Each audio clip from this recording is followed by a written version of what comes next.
November 1876, and Anna Bergman stood in her doorway watching the sky turn the color of old iron over the Bitterroot Valley. The thermometer nailed to the cabin's west wall read 22 degrees Fahrenheit, and it wasn't even Thanksgiving yet.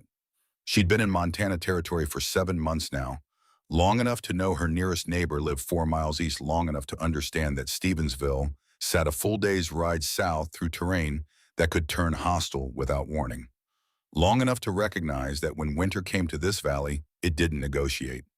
Thomas Hartley rode past that afternoon, his mare picking carefully through the crusted snow that had fallen 3 days prior. He touched his hat brim in greeting his breath-forming clouds in the frigid air. What Thomas didn't know as he passed was that beneath Anna's feet, accessible through a trapdoor concealed under her kitchen table, sat 340 cubic feet of bone-dry firewood. He wouldn't learn this for 6 weeks. By then his own woodpile would be frozen into a solid mass, and 3 families in the valley would be burning green wood that produced more smoke than heat, their chimneys staining the snow black around their foundations. The whole thing started in April, 3 weeks after Anna's husband, Ole, broke his leg when his plow horse spooked at a rattlesnake coiled near the furrow line. She'd set the bone herself using techniques her grandmother had taught her back when the old woman still worked as a midwife in the Great Lakes settlements.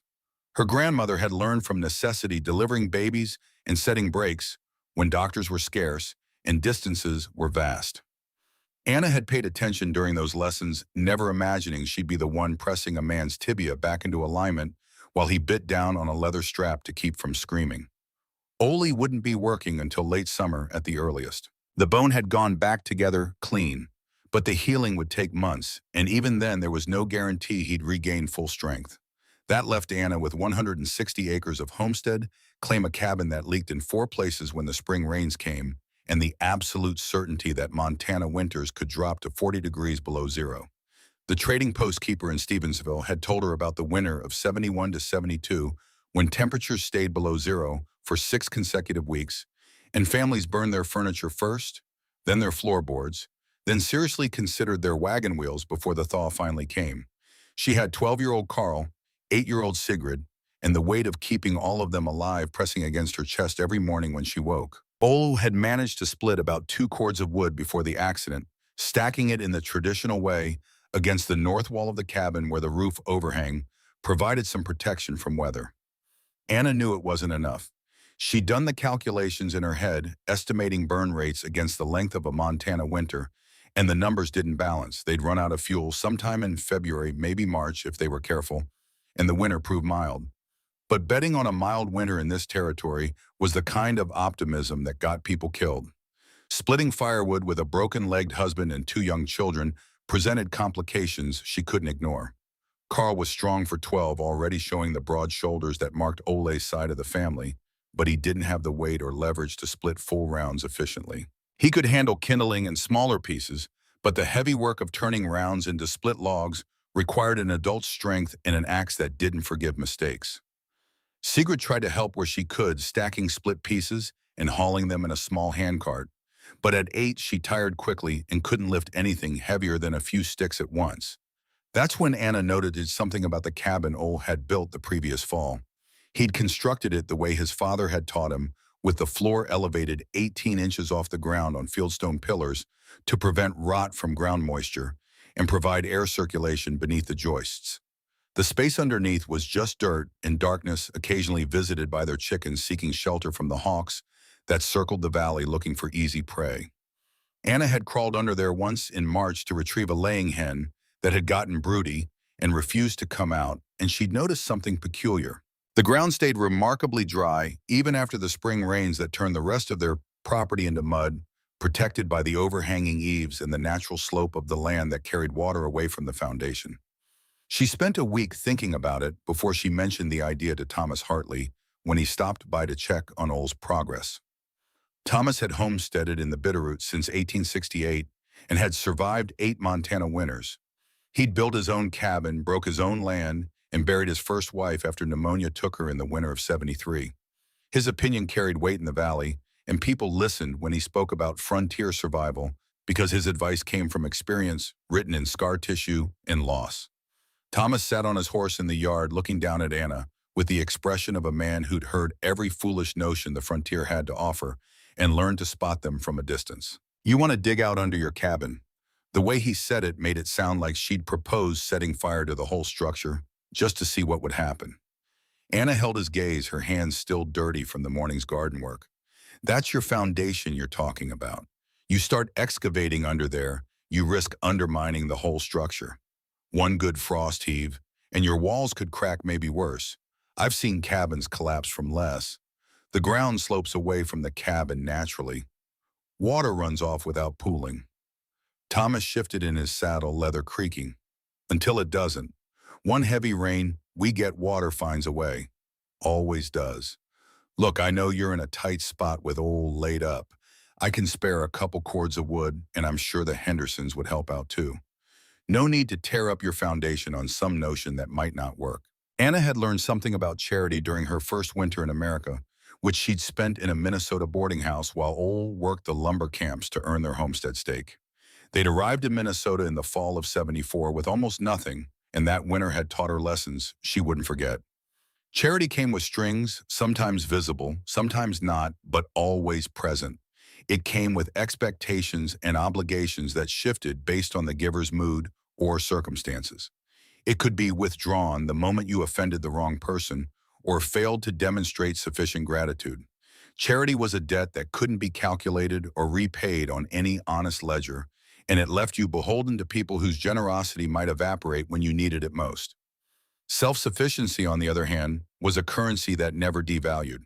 What you built with your own hands belonged to you without condition or qualification. It couldn't be taken back because someone decided you weren't grateful enough, or because you'd failed to vote the right way in some territorial dispute that had nothing to do with survival. "I appreciate the offer, but we'll manage." Thomas studied her for a long moment, then shrugged.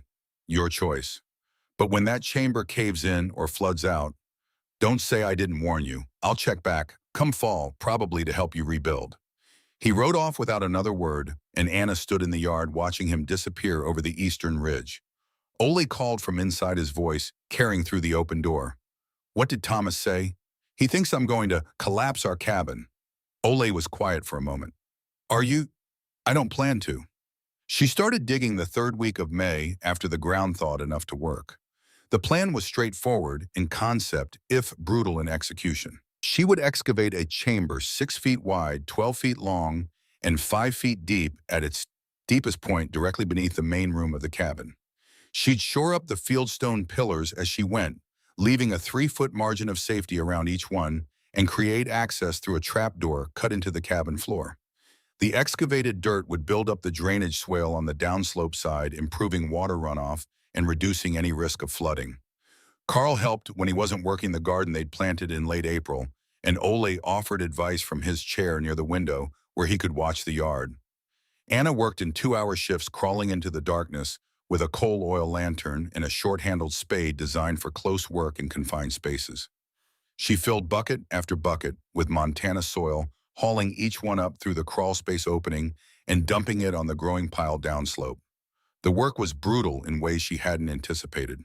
The confined space forced her to work hunched over or on her knees, her back screaming after the first hour of each shift. The lantern shadows jumped and twisted with every movement, making it hard to judge distances or see obstacles. The air grew close and thick with disturbed dust, and she had to surface regularly just to clear her lungs and let the dizziness pass. The second person to hear about her project was William Crane, who ran a sawmill 15 miles north near the confluence of 2 creeks that provided year-round water power.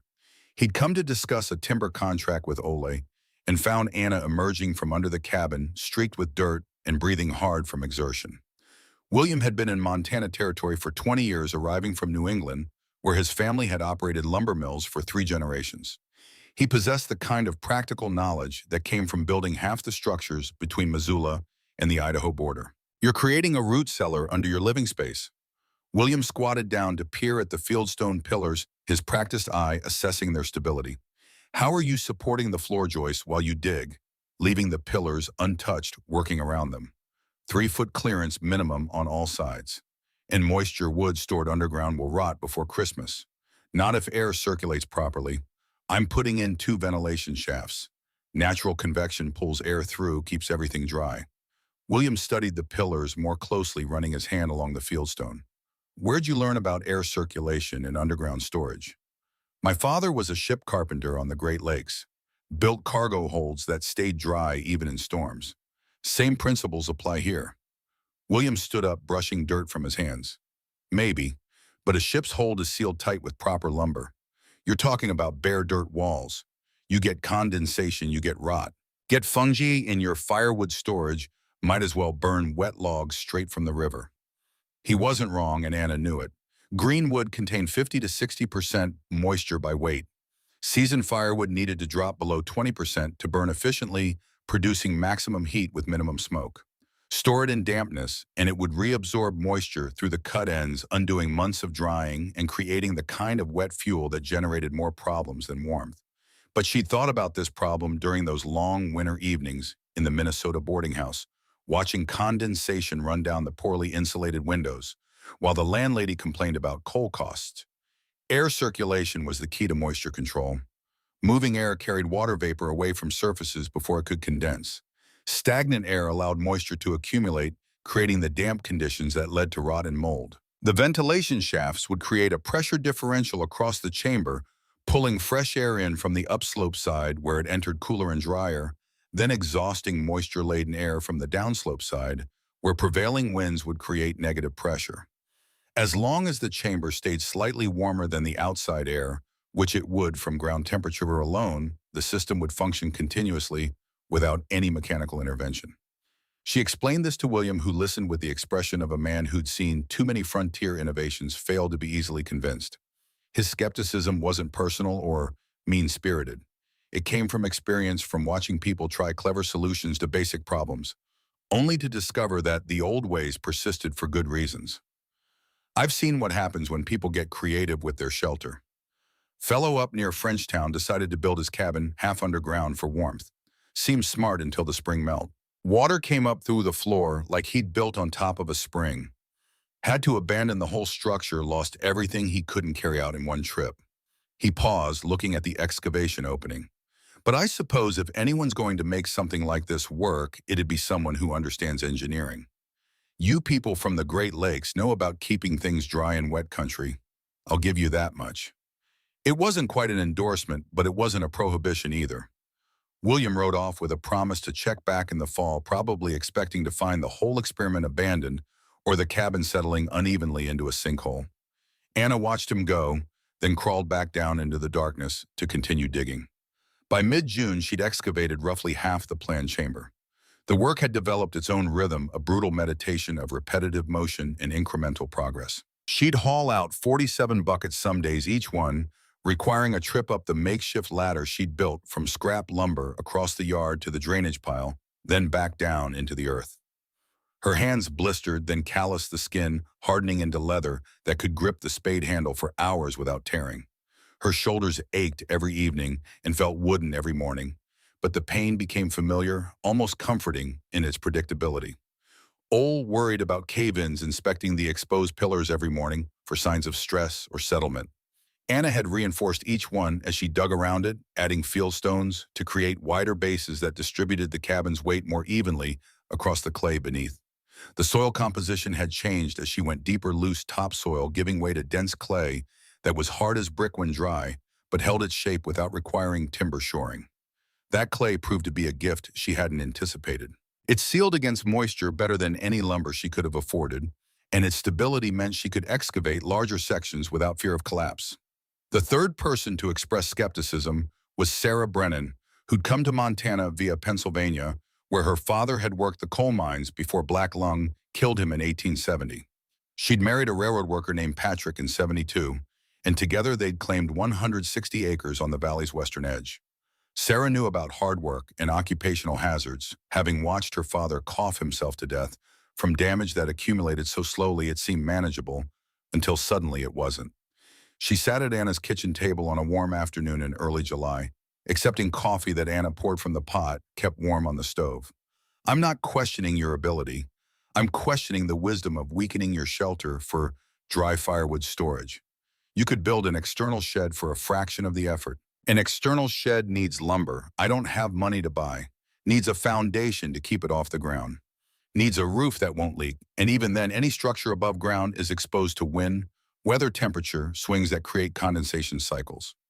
Underground stays a constant 50 degrees year-round.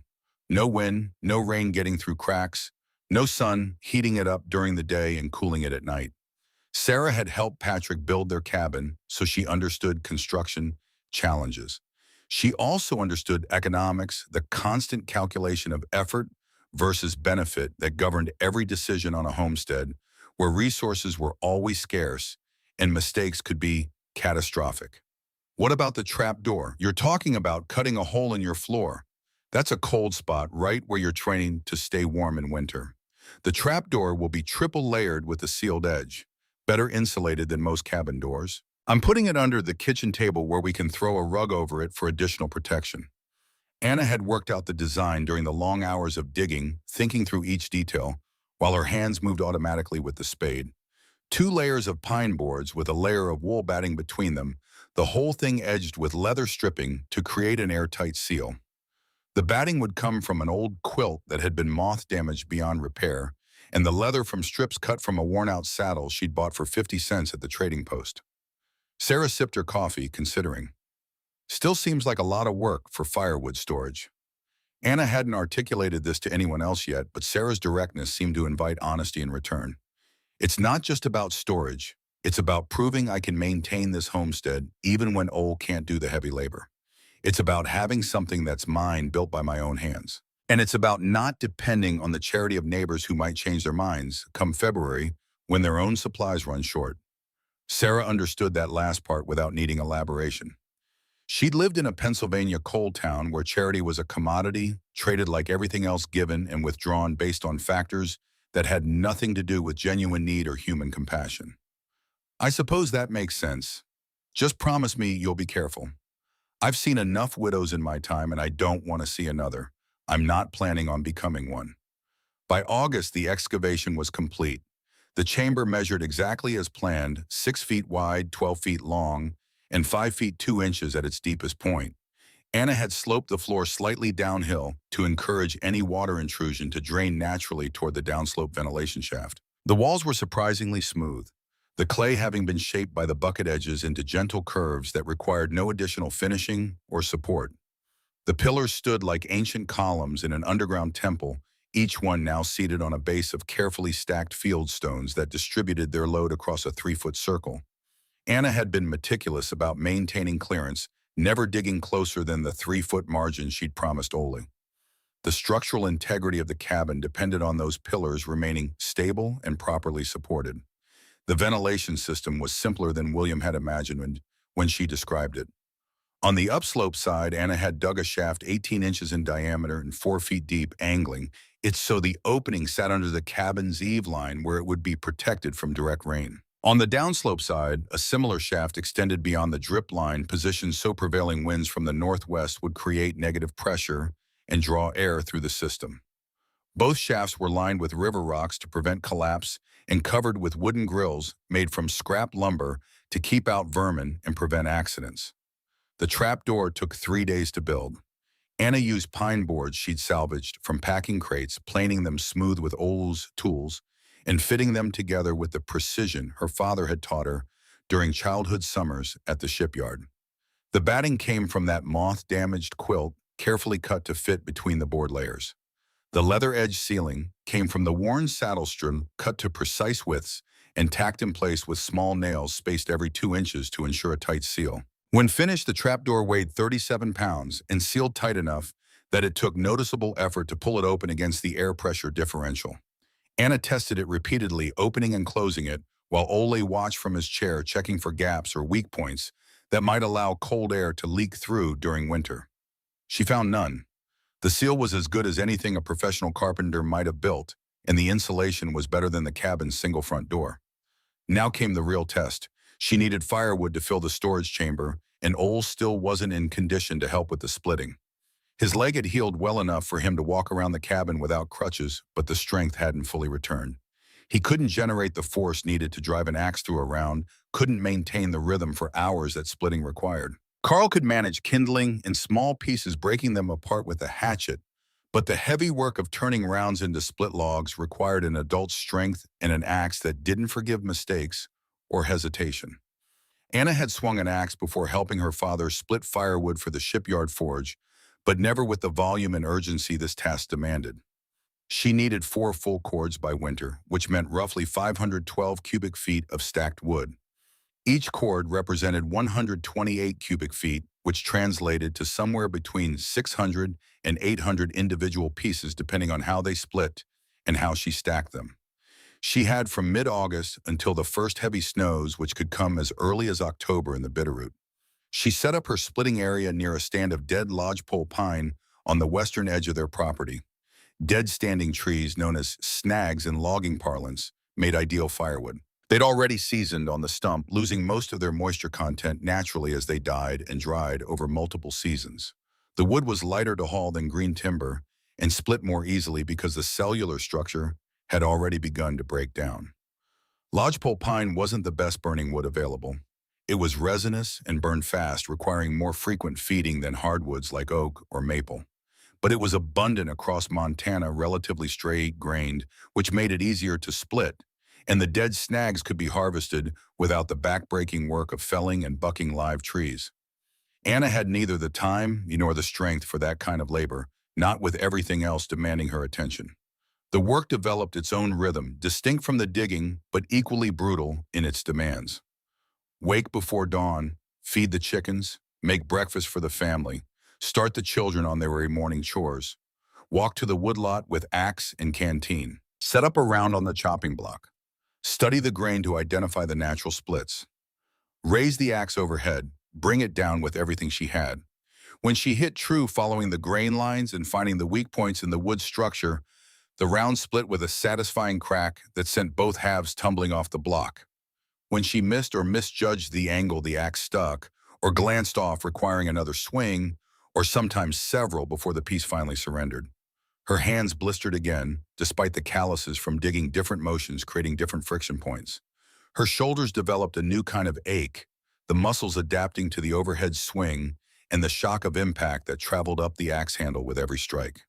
She split through August heat that reached 94 degrees, pausing hourly for water and shade under the pines. Carl hauled split pieces in a handcart, creating a growing stack near the cabin where Anna could easily access it for carrying down through the trap door. The boy worked without complaint, understanding somehow that his family's survival depended on the work they were doing now, in the relative comfort of summer, to prepare for the hardship that was coming. The fourth skeptic arrived in September, though his opposition came from a different place than the practical concerns of Thomas, William, and Sarah. Reverend Samuel Cooper served a circuit covering 4 settlements across 200 miles of Montana territory.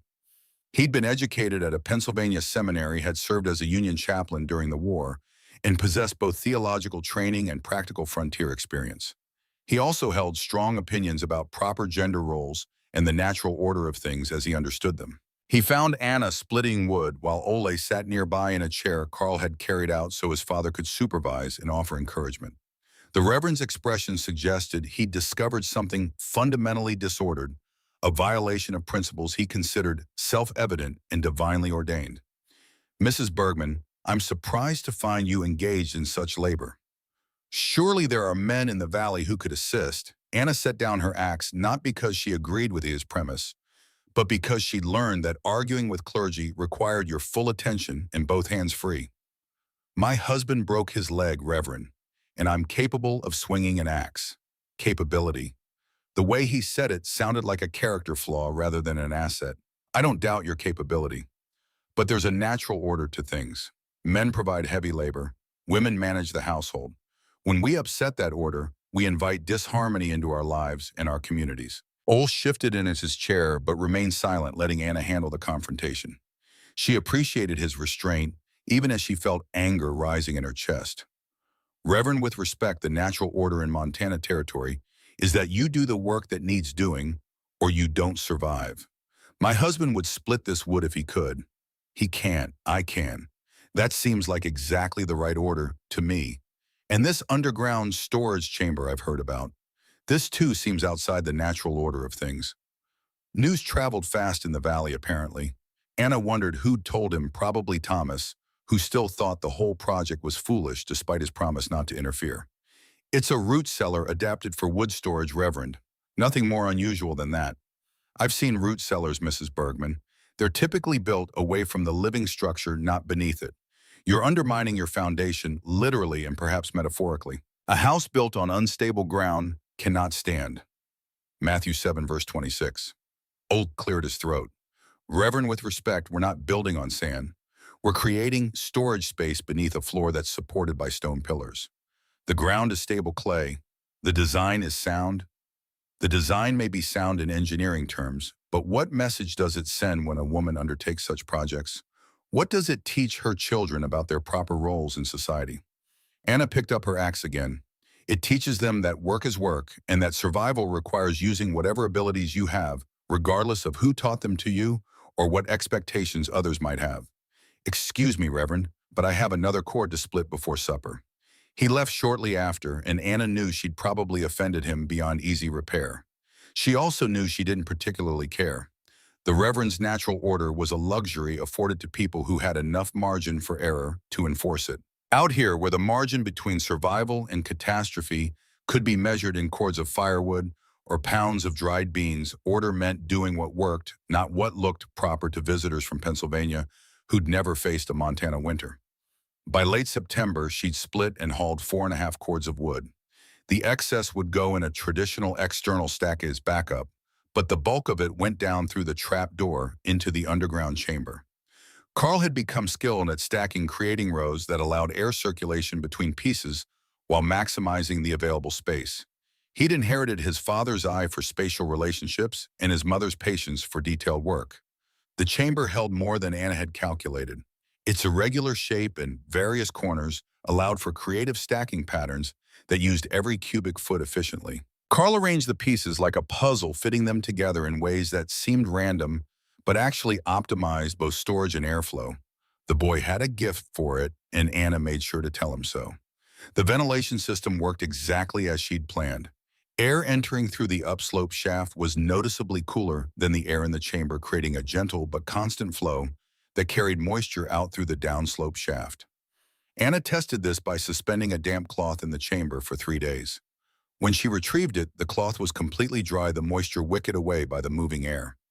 The system was self-regulating and required no intervention, working continuously as long as temperature differentials existed. She also discovered an unexpected benefit of the underground storage. The constant 50-degree temperature meant the chamber stayed cool during late summer heat waves that made the cabin almost unbearable. Sigrid had taken to reading Hound there in the afternoons, sitting on a split log with a book propped on her knees, enjoying the relief from the heat and the quiet solitude. Ole joked that they'd built the territory's most expensive library, but Anna could see he was pleased with how the project had turned out, proud of his wife's engineering and determination, even if he'd had doubts along the way. October brought the first serious test. A storm rolled in from the northwest on the 12th, dropping temperatures from 56 degrees to 22 in 6 hours. Rain mixed with sleet hammered the valley for 2 days straight, then transitioned to wet, heavy snow that accumulated 14 inches before the storm finally moved on toward the eastern plains. The external woodpile, even with its roof overhang protection, became a frozen mass. The logs were coated in ice where the rain had hit them before temperatures dropped, and the snow between them had compressed into solid blocks that required a shovel to excavate before you could even reach the wood itself. Thomas Hartley stopped by the next morning to check on them, his own woodpile suffering the same fate. He'd spent an hour that morning chipping logs free with a hatchet before he could get his fire started, and his hands were still numb from the cold, despite heavy gloves. Anna led him to the trap door and opened it, descending into the chamber with a lantern. The firewood down there was exactly as she'd left it, dry, loose, easy to handle. No ice, no snow, no moisture at all. The temperature in the chamber hovered around 52 degrees, warm enough to work without gloves, cool enough that the wood retained its seasoned dryness. Thomas stood at the top of the ladder looking down into the chamber with his lantern casting long shadows across the stacked wood. "Well, I'll be damned," probably Reverend Cooper would say, but not because of the firewood storage. Thomas laughed, which surprised them both. It was the first time Anna had heard genuine amusement from him, rather than the bitter humor that usually colored his comments. You know what this means? Every homesteader in the valley is going to want one of these come spring. Then I hope they've got better clay than the Henderson place. Sandy soil like theirs would cave in before they got 3 feet down. Thomas nodded, still looking at the firewood. You did good work here, Anna. I was wrong to doubt you. He rode off a few minutes later, and Anna stood in her doorway watching him disappear over the eastern ridge. Ole came up beside her, leaning on his cane. That might be the first time Thomas Hartley ever admitted he was wrong about anything. Then I suppose we should mark the date.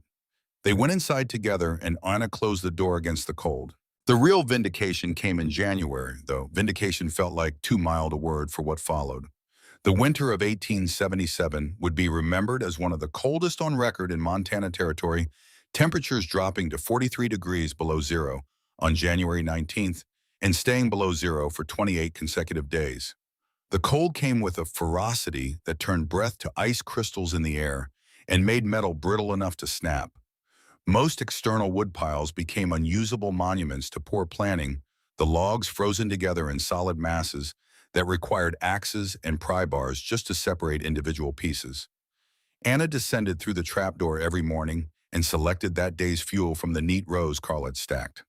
The wood split cleanly when she needed smaller kindling, the fibers separating along natural grain lines without the resistance that came from moisture frozen into ice within the cellular structure. It caught easily from the starter, burning hot and clean with minimal smoke and maximum heat output. On the coldest nights when wind chill pushed the effective temperature down near 50 below, their cabin stayed warm enough that frost didn't form on the inside walls the way it did in Thomas Hartley's place and most other structures in the valley. The moisture in the wood itself turned to ice in the external piles, making pieces nearly impossible to split if you needed smaller kindling for banking fires overnight. Families burned their wood wet when they could get it free from the frozen mass producing smoke that stained the snow black around their chimneys and created creosote buildup so severe that chimney fires became an inevitable consequence rather than a remote possibility. The first chimney fire happened at the Henderson place in late January. Anna saw the black smoke rising 3 miles west, thicker and darker than normal wood smoke, carrying that acrid smell that meant something was burning that shouldn't be. The fire spread to the roof before they got it under control, destroying half the cabin's upper structure. The Hendersons moved in with the Brannons for the rest of winter. 7 people crowded into a space built for 4. The second fire took the Morrison cabin completely, the whole structure engulfed before anyone could mount an effective response. John Morrison got his wife and 3 children out, but they lost everything else. Their stored food, their clothes, the seed grain they'd saved for spring planting. They left the territory in March, heading back to relatives in Ohio, another family broken by Montana winters and the accumulated weight of small mistakes that cascaded into catastrophe. William Crane stopped by in February ostensibly to discuss a timber contract with Olin, but really to see the underground storage for himself. The sawmill had shut down for winter ice, preventing the water wheel from turning, and William spent the coldest months maintaining equipment and planning for spring operations.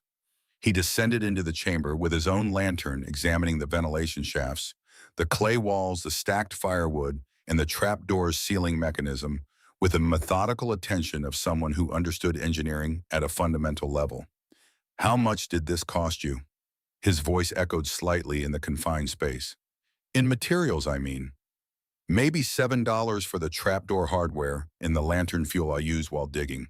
The rest was labor and time. And you did all the excavation yourself. Carl helped with the hauling." Ole consulted on the engineering aspects. "But yes, I did the digging and construction." William nodded slowly, running his hand along the clay wall. "I've built 17 structures in Montana Territory. Houses, barns, mills, storage sheds. This is the cleverest bit of practical engineering I've seen in any of them." He climbed back up the ladder and stood in the cabin, brushing dirt from his coat. "You know what the real genius is? You didn't try to fight the environment. You used it. The ground's constant temperature, the natural slope for drainage, the prevailing winds for ventilation. You worked with what you had instead of against it." William placed a timber order the next week, a contract that would keep Ole busy come spring, supervising the harvest on their back 40 acres. He paid a 15% premium over his usual rate, his way of acknowledging value where he found it, without making a show of charity that might embarrass anyone involved. Sarah Brennan visited in March, bringing fresh bread and news from her section of the valley. The Brennans had made it through winter, though they'd burned green wood for 6 weeks when their season's supply ran out, and Patrick had developed a cough that worried Sarah considerably. They'd lost 2 chickens to a weasel that got into the coop and a milk cow to bloat, but overall they'd survived with their cabin intact and their marriage stronger for having weathered the hardship together. I owe you an apology. Sarah sat at the kitchen table while Sigrid poured coffee, the girl having grown taller over winter and more capable in the kitchen. I thought this storage chamber was an unnecessary risk, but after this winter watching Patrick cough every morning from the smoke, watching our chimney turn black from creosote, I'm thinking we should build one ourselves come spring.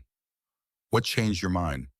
Watching him struggle to breathe, realizing that dry firewood isn't a luxury in this climate, it's a survival necessity. Also hearing what Reverend Cooper said about natural order and women's work.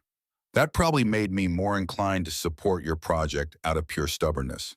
They both understood the truth in that statement without needing to elaborate on it.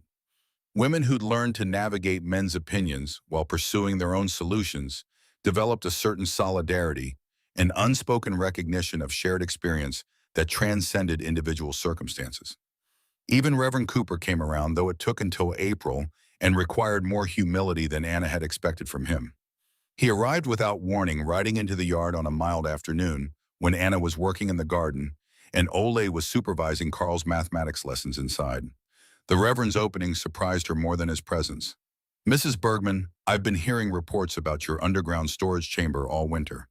Hearing about families that struggled with frozen wood while your family stayed warm and safe. I wanted to apologize for my earlier comments about natural order and proper roles." Anna straightened from the seed bed she'd been preparing, brushing dirt from her hands. The Reverend sat his horse with the stiff posture of a man uncomfortable with admitting error. "That's unexpected, Reverend. I've been thinking about the parable of the talents, about the servant who buried his talent in the ground versus the servants who invested theirs and multiplied their value. You were given abilities by God. Engineering knowledge from your father, physical strength, practical wisdom. You invested those abilities in your family's survival and your neighbor's education. Who am I to say that was outside divine order?" Anna appreciated the effort even if the theology felt convenient. "I accept your apology, Reverend, although I notice you haven't started a business building underground storage chambers for other families. The Valley would benefit from your expertise in spreading this knowledge. Maybe next year. This season I'm focused on improving our irrigation system and expanding the garden. One engineering project per year seems like enough to manage alongside everything else." The Reverend smiled at that, recognizing the boundary she was setting. "Fair enough, but know that several families have asked me to inquire whether you'd be willing to consult on their own projects. For fair compensation, of course. I'll consider it. After spring planting is finished and I see how Ole's leg holds up for the heavy work." The legacy of Anna's innovations spread beyond immediate neighbors through a network of conversation and observation that characterized frontier communities. William mentioned it to contractors in Missoula, who mentioned it to homesteaders in the Flathead Valley, who adapted the concept to their own situations and soil conditions. By 1880, at least 30 families across western Montana had built some version of underground wood storage, each one customized to local conditions and specific needs. The concept worked particularly well in areas with stable soil, in severe winters, places where the temperature differential between ground and air created strong convection currents for ventilation. It never caught on in regions with high water tables or unstable earth, where the flooding and collapse risks Thomas had warned about were genuine concerns rather than hypothetical scenarios. But wherever you had clay or stable soil, constant ground temperature, and a need to keep bulk materials dry through harsh seasons, the underground chamber offered advantages over traditional above-ground storage. Anna consulted on her first project that spring, riding out with Ole to the Jenkins homestead, where they wanted to replicate what she'd built. The Jenkins had different soil than Anna's place, more sand mixed with the clay, and she had to modify the design to include timber shoring along the walls. She charged a modest fee enough to acknowledge the value of her expertise without pricing herself beyond what hardscrabble homesteaders could afford. The work gave her a sense of purpose beyond her own family's survival, a recognition that solving problems for yourself could create knowledge worth sharing with others facing similar challenges. Carl turned 13 that spring, and had grown tall enough to handle a full-size axe with reasonable efficiency.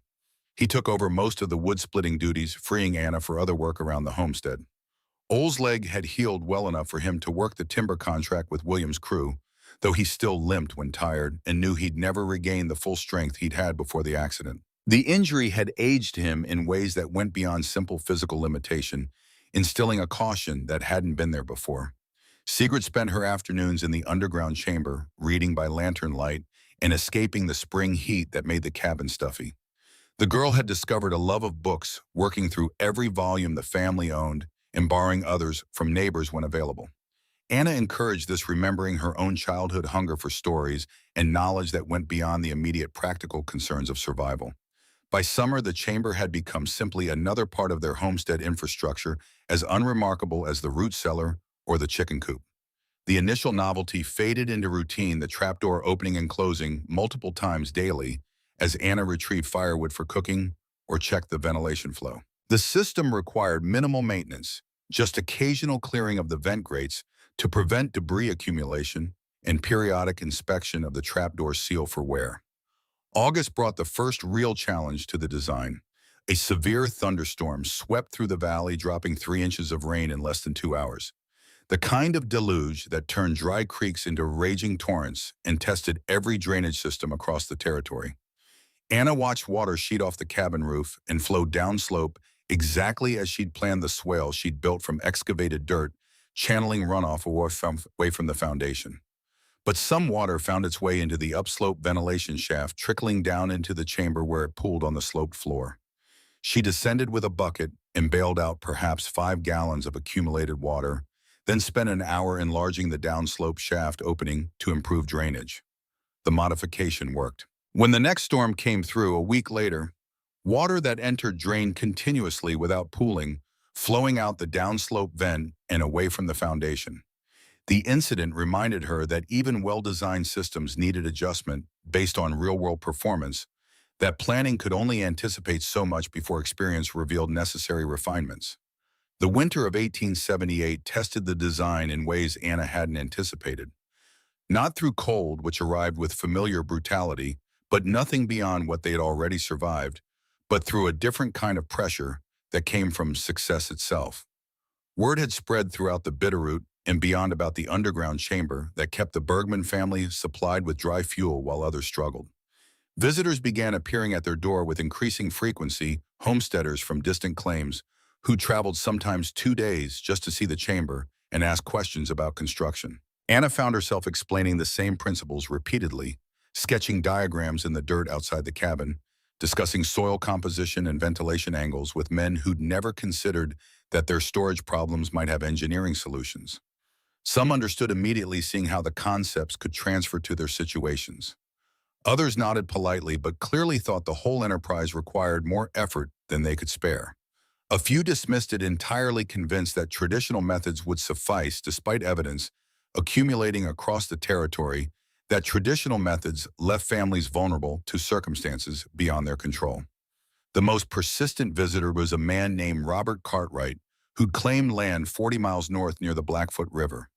He arrived in March of 1878 with detailed questions about excavation techniques and structural calculations that suggested he'd thought deeply about the problem. Unlike most visitors who asked superficial questions and left satisfied with vague answers, Robert wanted specifications. Exact measurements, load-bearing calculations for the pillars, ventilation shaft dimensions and positioning relative to prevailing wind patterns. You've engineered this more carefully than most people realize. Robert squatted beside the trap door, examining the seal mechanism. This isn't just a hole in the ground with some wood in it. This is precision work. It needed to be. One mistake and we'd have undermined our own foundation. Better to get it right the first time than fix problems later when the cabin's already settling wrong. Robert spent 3 hours inspecting every aspect of the chamber, taking notes in a leather-bound journal that looked expensive for a homesteader's gear. He asked about the clay composition, whether Anna had tested its bearing strength before excavating, how she'd calculated the minimum safe distance from the support pillars. Questions that revealed understanding beyond what most frontier builders possessed. You have engineering training. Anna finally asked, curious about the depth of his knowledge. 6 years building bridges for the railroad back east. Lost my position when the economy contracted in '73. Came west because land was cheap and opportunities were supposed to be better. Turns out opportunities just come with different problems. He closed his journal and stood brushing dust from his trousers. I want to hire you as a consultant, pay you proper wages to come north and supervise construction of a chamber at my place. My soil is different than yours, more gravel mixed in, and I need someone who understands the principles well enough to adapt them. Anna considered the offer.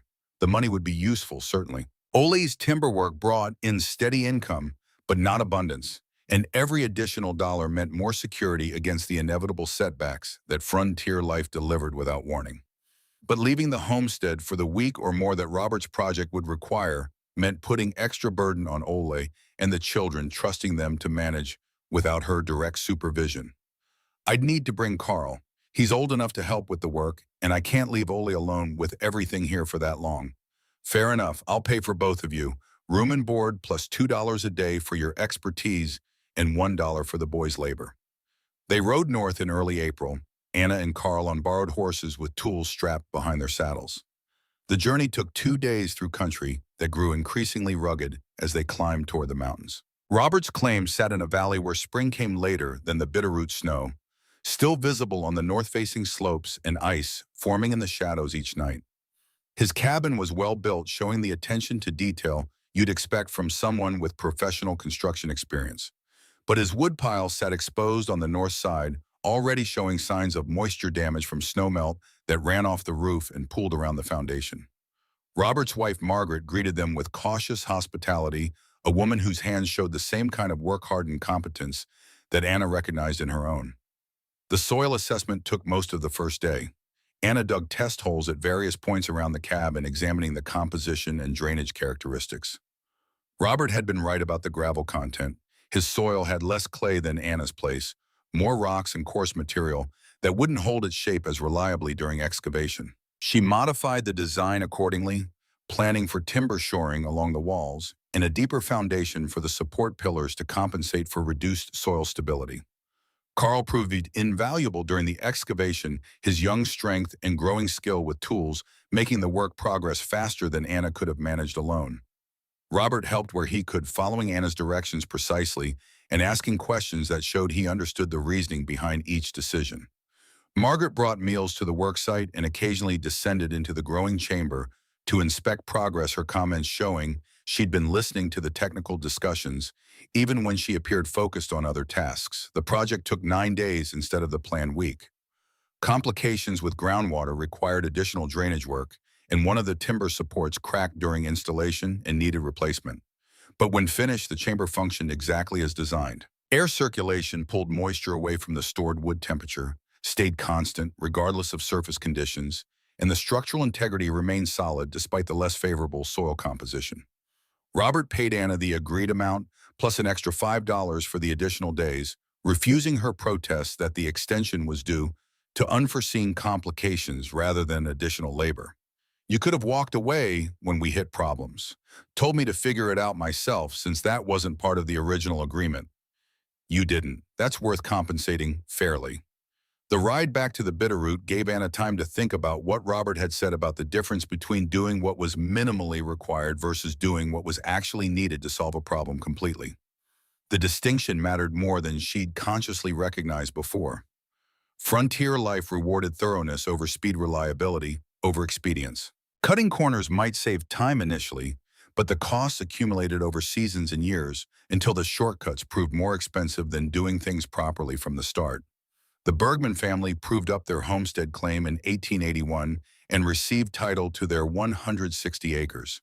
The process required demonstrating continuous occupation and improvement of the land, showing that they'd built permanent structures and cultivated crops according to the requirements of the Homestead Act.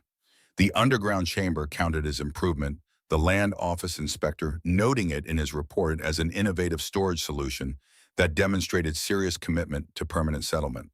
Ole worked as a timber contractor for William Crane until 1889 when a falling snag caught him across the shoulders and cracked 3 ribs. The injury wasn't life-threatening, but it ended his career in heavy labor. He transitioned to bookkeeping for the sawmill work that suited his methodical nature and didn't require the physical stamina he no longer possessed. The family's income decreased, but they'd saved enough from the good years to absorb the reduction without immediate hardship. Anna increased her consulting work to compensate for the income reduction, taking on 2 more chamber projects that year. Word of the Cartwright's success had spread, and families trusted her ability to adapt the design to different soil conditions. She developed a reputation for thoroughness and honesty, telling clients when their ground wasn't suitable, rather than taking their money for work that wouldn't succeed. Carl left for the School of Mines in the fall of 1884, his acceptance letter arriving with the kind of formality that made the achievement feel real in a way that previous accomplishments hadn't. Anna read the letter twice, pride mixing with apprehension about her son leaving home for an environment where his frontier upbringing might mark him as unsophisticated compared to students from established cities with proper educational backgrounds. "You'll do fine." She folded the letter carefully and handed it back to him. "You know how to solve problems by understanding principles instead of just memorizing formulas. That matters more than fancy preparation." Carl nodded, but she could see uncertainty in his face despite his attempts to hide it. "What if I'm not ready? What if everyone else knows things I should have learned already? Then you'll learn them, same way you learned everything else, by paying attention and asking questions when you don't understand." Intelligence isn't about already knowing everything. It's about figuring out what you need to know and being willing to do the work to learn it. He departed 2 weeks later on the stage to Helena carrying a trunk packed with clothes and books and tools, including the level and square Anna had used for the trapdoor construction. She stood in the yard watching until the stage disappeared over the ridge, then went inside and closed the door before Ole or Sigrid could see her crying. Letters arrived regularly through that first winter. Carl's handwriting cramped but legible, his descriptions of coursework and professors revealing both excitement and occasional frustration with the pace of institutional learning. He complained that some instructors taught theory without practical application, expecting students to memorize formulas without understanding the underlying principles that made those formulas work. Other professors impressed him with their ability to connect abstract concepts to real-world problems, showing how mathematics and physics informed decisions about bridge construction and grade calculations. "Your chamber project came up in engineering class." Carl's letter from March 1885 contained this news without preamble. Professor Mitchell used it as an example of adaptive design, how understanding basic principles lets you modify solutions for different conditions. "He didn't know it was my mother who built it until I mentioned it after class." Now he wants detailed drawings and specifications for the academic record. Anna spent a week creating the drawings Professor Mitchell requested, working from memory, and her scattered notes to produce documentation that met academic standards. The process forced her to articulate principles she'd learned through practice, translating experiential knowledge into formal language that could be taught to people who'd never dug a hole in Montana clay or felt how air moved through underground spaces. The challenge was harder than the original construction, requiring different skills and a kind of precision she wasn't accustomed to applying outside of actual building work. The completed drawings ran to 12 pages, covering everything from initial soil assessment through ventilation design and structural load calculations. She included notes about common failure modes and how to prevent them, drawing on her experience consulting across the territory.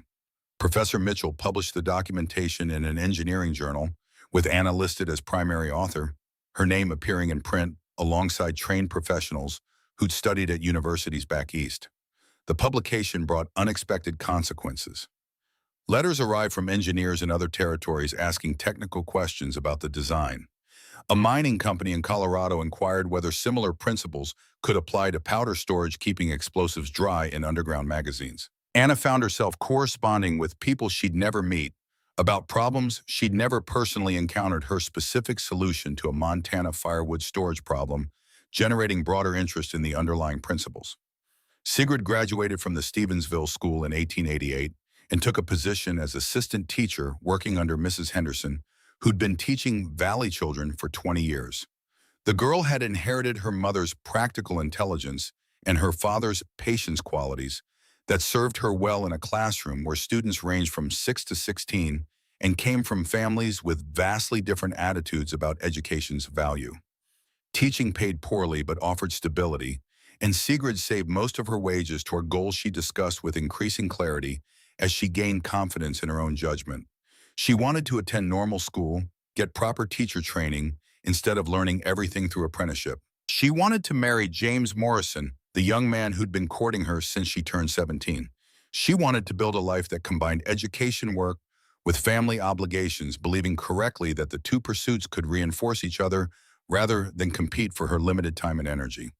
Carl graduated from the School of Mines in 1892 and took a position with a railroad company surveying routes through the northern Rockies. His letters describe work that combined mathematics with physical endurance, days spent hiking mountain terrain with survey equipment, and nights spent calculating grades and curve radiuses by campfire light.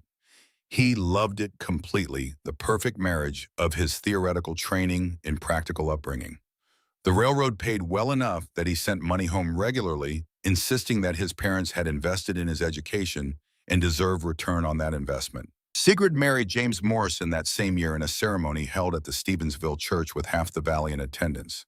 Anna watched her daughter exchange vows, remembering her own wedding years earlier, and how young she'd been, how little she'd understood about what marriage would demand or provide.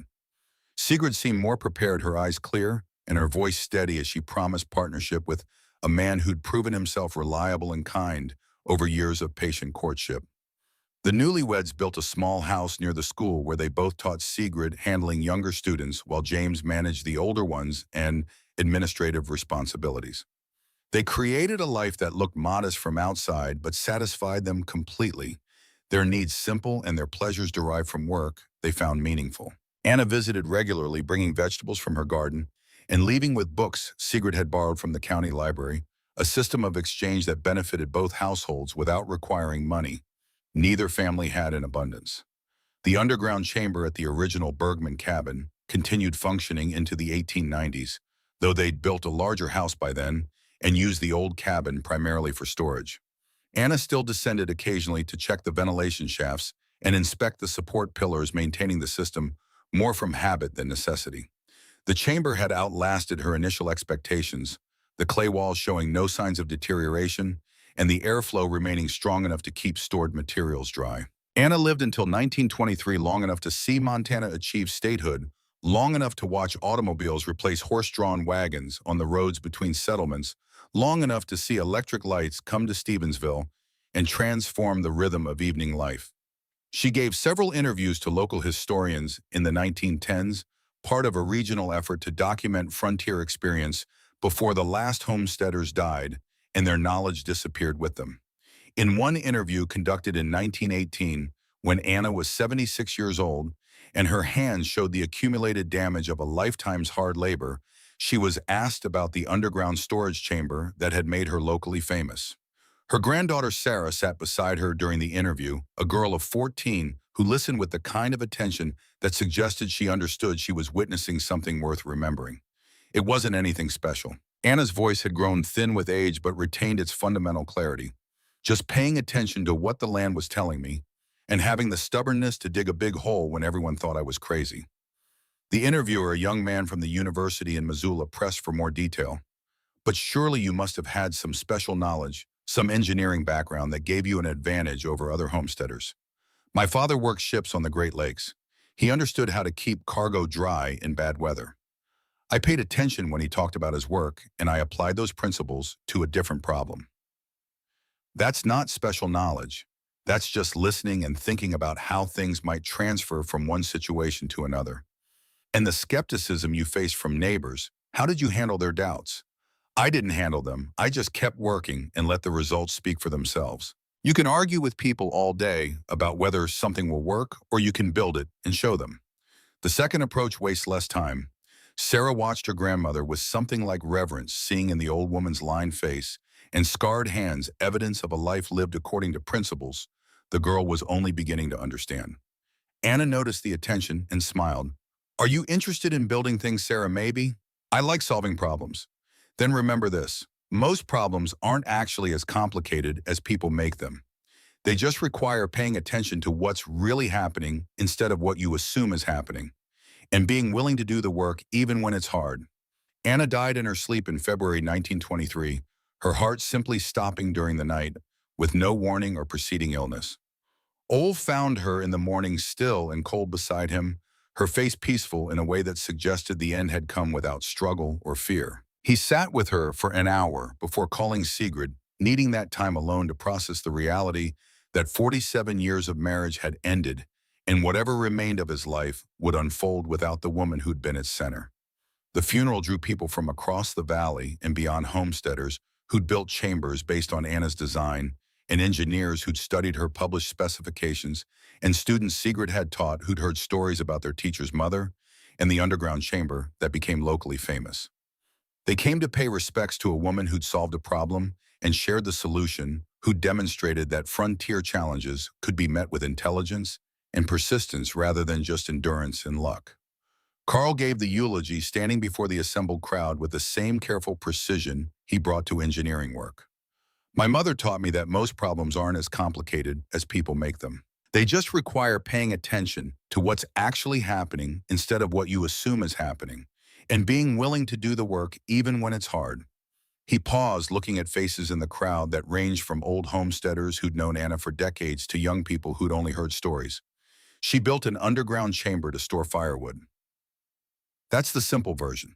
The complicated version is that she observed conditions, understood principles, adapted solutions, and executed methodically despite skepticism from people whose opinions mattered. She proved that survival isn't about having advantages others lack. It's about using what you have more effectively than circumstances require. They buried her in the Stevensville Cemetery on a hill overlooking the valley, her grave marked with a simple stone that listed her name and dates without embellishment or explanation. Sarah stood with her mother near the grave as the last mourners departed, both women silent in the cold February wind. After a long moment, Sigrid placed her hand on her daughter's shoulder. She would have wanted you to remember the work, not the sadness. The chamber may be gone, but what she learned is still here. That matters more. Sarah nodded, understanding in the way children sometimes do that certain moments carry weight beyond their immediate meaning. She would think of this day often in years to come, standing on the hill while wind moved through the valley grass, her grandmother resting beneath Montana soil that had given up its secrets to a woman stubborn enough to dig.